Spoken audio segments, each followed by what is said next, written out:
So one thing people often get wrong or just don't realize, the relationships between experience, hiring for experience, and hiring for potential.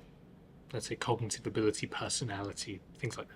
Organizations need to have a very serious think about this because they both predict performance in very different ways and have very different implications. Experience, hiring people who've done the thing previously, the amount of experience they have is going to be the strongest predictor of performance day one, month one, early on, because if they've done it before, they can hit the ground running. You can be as smart as you want, you can be as hardworking, resilient, emotionally intelligent, but if you don't know how to do the thing, you're not going to be able to do it day one. By 3 months, things really start to flip. Predictive validity of experience really weakens, and by 6 months, it's almost zero. By 6 months, the smart people have long since overtaken them. The hardworking, the resilient, the industrious have overtaken them. Okay? For a, freelance role, where they're going to be working there for 2 weeks, experience is going to be really important.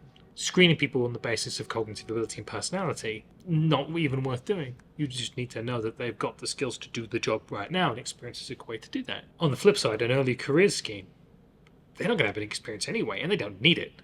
Because it'll be 2 years before they're profitable anyway. They're going to be trained. All they need is potential. Looking at a grad's CV is a waste of time.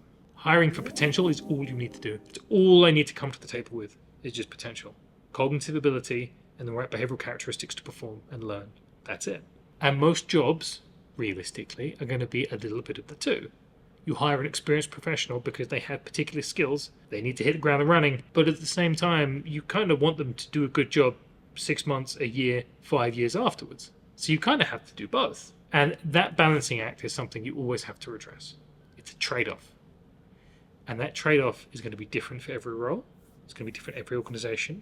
It's going to depend on when you need them to be ramped and up and running. It depends on how much internal resource you have to train. And also, it depends on the expected tenure. If you think people are going to stay for 10 years, you better be hiring for potential. It's always worth taking this into account, and psychometrics are by far the best way to measure and predict performance, especially on the potential side of things. So if you expect people to stay more than 6 months, you need to use assessments. Simple as that.